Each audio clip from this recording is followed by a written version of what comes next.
បាទសូមជម្រាបសួរដល់ពុកម៉ែបងប្អូនអរគ្នានៅថ្ងៃនេះខ្ញុំនឹងមកបង្ហាញអំពី website ថ្មីរបស់បាទជំនាញវិញ្ញាណឧស្សាហកម្មរបស់យើងមុននឹងខ្ញុំបង្ហាញ website នេះខ្ញុំសូមបាទថ្លែងអំណរគុណដល់បងប្អូនប្រុសគឺសំណាងបាទជំនុនសិនបាទអរគុណដល់សំណាងជាច្រើនដែលបានជួយធ្វើណាបាទចំណាយពេលវេលាយ៉ាងច្រើនមែនទែនដើម្បីជួយធ្វើ website បាទមកឲ្យខាងជំនាញវិនិយោគកម្មយើងបាទអញ្ចឹង website ហ្នឹងគឺយើងមើលឃើញថាវាល្អហើយបាទគឺពិតជាជួយដល់និស្សិតយើងច្រើនក្នុងការចូលទៅមើលព័ត៌មានផ្សេងៗក៏ដូចជាចូលទៅមើលមេរៀនដែលយើងបានរៀនផងដែរបាទអញ្ចឹងនៅក្នុងហ្នឹងគឺខាងក្រៅនេះមានលេខទំនាក់ទំនងបាទមានកន្លែងផ្ញើសារអីជាដើមហើយក្នុងហ្នឹងក៏មានបាទឯកទេស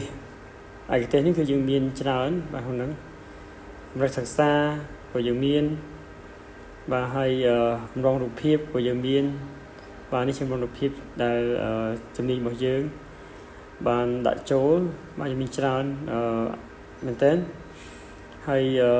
ក្រៅពីនេះទៀតអ្វីដែលពិសេសគឺពាក្យស្នើសុំចូលរៀនបាទ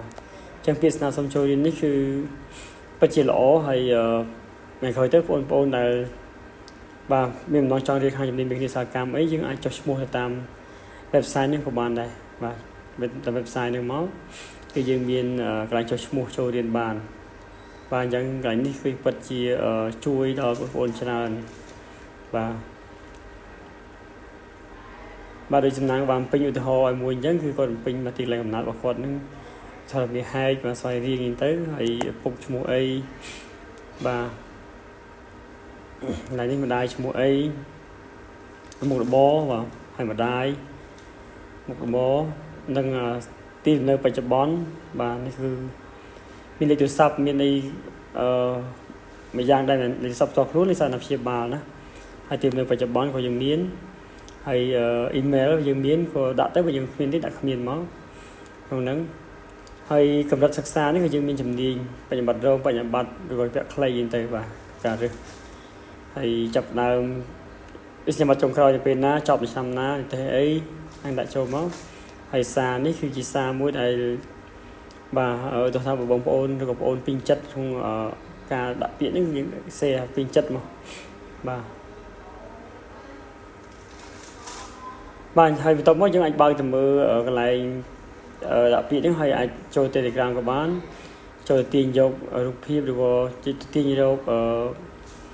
ជា PDF ក៏បានដែរពាក្យស្នើសុំអស់ហ្នឹងបាទអញ្ចឹងគិតថាពិតជាល្អ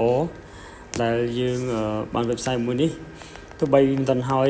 100% ក៏វាជាផ្នែកមួយដែលជួយឲ្យបងឬបងប្អូនដែលមានបំណងចង់សិក្សានៅជំនាញវិទ្យាសាស្ត្រកម្មនេះគឺក៏មានភាពងាយស្រួលណាទាំងវគ្គខ្លីទាំងវគ្គវែងអញ្ចឹងមិន website នេះកន្លែងចុះឈ្មោះចូលរៀនស្នើសុំពាក្យចូលរៀននេះគឺមិនមែនស្នើបានតែវគ្គវែងទេ